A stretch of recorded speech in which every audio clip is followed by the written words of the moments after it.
Hi everyone, I'm Syreel Mishra and I'm joined here today by MacHale, who will be sharing his thoughts and insights on ESG and sustainable finance and what to expect in 2023. So Sean, 2022 was a huge year for ESG and sustainable finance. We saw international and EU regulations popping up, and we had the COP27, which was a muted affair, but COP15 really delivered in Montreal. In 2023, what can firms in financial services expect in terms of biodiversity? Good morning, Syreel, and thanks for having me. Biodiversity is going to be a key theme in 2023 for all of financial services. The biodiversity agenda, as you mentioned, was firmly put on the map by COP15 in terms of meeting the 30x30 pledge, or 30% protection by 2030, but also in terms of delivering much needed finance in terms of restoration initiatives. What this means for financial services is now there's a realization in terms of economic activities dependency on the natural world. So we think that will lead it to be firmly on the board agenda, and obviously in terms of the risk and the business agenda as we move into 2023 and of course then into 2024.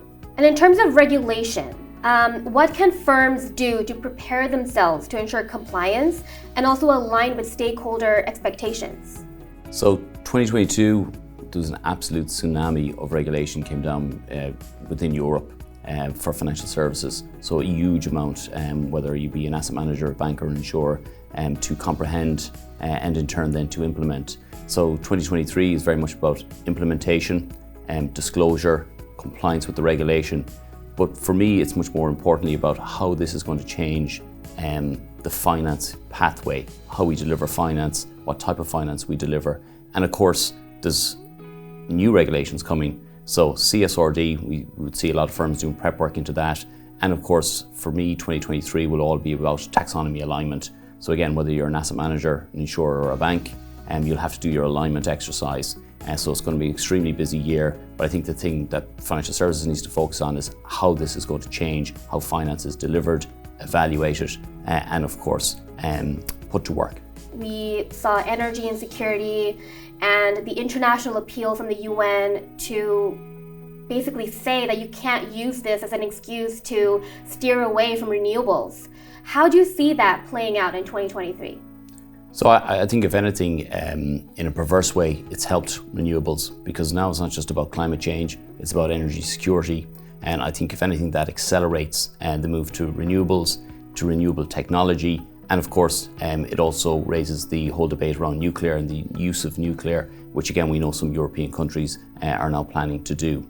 So it's really important that financial services step up, that they provide the financing now that's required, that they close that gap, and of course that they engage in terms of public-private partnerships. This past couple of years, we have not only talked about climate change, but people around the world have also felt the urgency of climate change. So how can firms take account of these social risks in 2023? Social for me never went away. Obviously during the pandemic it was front and center in that.